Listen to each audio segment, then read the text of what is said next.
Hello అండి. ఈరోజు గోధుమ పిండితో స్వీట్ రెసిపీ అండి. 1.5 కప్పు గోధుమ పిండి తీసుకొని దానిలో కొంచెం పసుపు, ఒక అర స్పూను పసుపు, అర చెంచానేమో ఉప్పు వేసుకొని పసుపు ఉప్పు పిండిలో కలిపేదాకా కలుపుకొని అందులో కొంచెం కొంచెం నీళ్లు పోసుకుంటూ పిండిని బాగా కలుపుకోవాలి. పిండిని మెత్తగా కలుపుకోవాలి. కొంచెం కొంచెం నీళ్లు పోసుకుంటూ జారుగా కలుపుకోవాలి.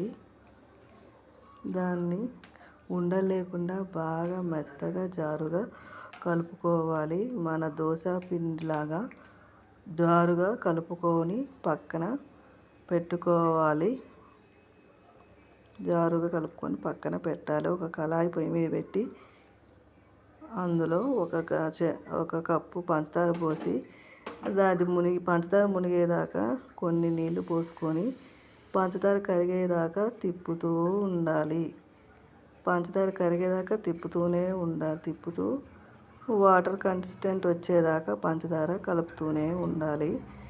పంచదార కరిగిన తర్వాత అందులో కొంచెం యాలకుల పొడి వేసి బాగా మరిగించాలి. ఒక 2 నిమిషాలు. తర్వాత స్టవ్ ఆఫ్ చేసి అందులో ఒక నిమ్మ చెక్క పిండుకోవాలి. నిమ్మ చెక్క ఎందుకంటే పాకము జారుగా ఉండడానికి, పాకం కట్టకుండా ఉండడానికి. ఇంకో కళాయి పొయ్యి మీద పెట్టి నూనె పెట్టి పొయ్యి మీద అందులో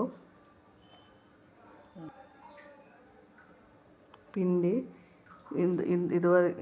ముందుగా కలుపుకున్న గోధుమ పిండి తీసుకొని గుంటగంట చుక్కలు పడకుండా తూర్చుకొని దాన్ని జాగ్రత్తగా నూనెలో అలా వేసుకోవాలి. పూరి నీట్గా వస్తుంది. పూరి ఒకవైపు కాలిన తర్వాత రెండో వైపు టర్న్ చేసుకొని 2 వైపులు బాగా కాల్చుకోవాలి.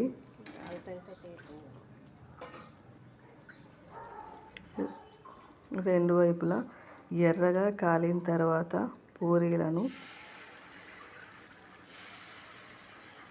అదేవిధంగా పిండిని అదేవిధంగా మళ్ళీ 2-3 పూరీలు వేసుకోవాలి. కాలిన పూరీలను తీసుకొని పక్కన పెట్టుకోవాలి.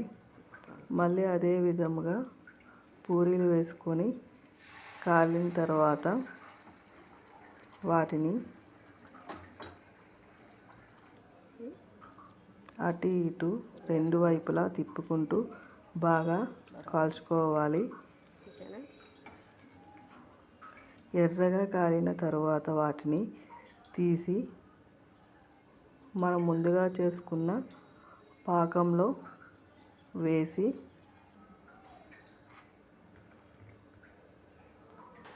2 వైపులా తిప్పుకుంటూ 1 నిమిషం పాటు ఆ పాకంలో ఆ పూరీలను అలానే ఉంచాలి. 2 వైపులా తిప్పుకుంటూ 1 నిమిషం పాటు పాకంలోనే అలానే ఆ పూరీలను ఉంచి కొంచెం పాకం పట్టేదాకా వాటిని అటు ఇటు తిప్పుకుంటూ ఉండాలి.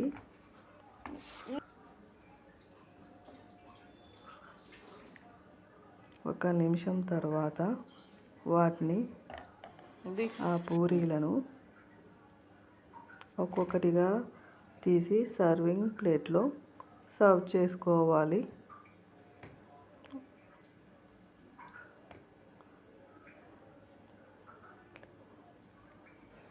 పాకం పూరీలు రెడీ.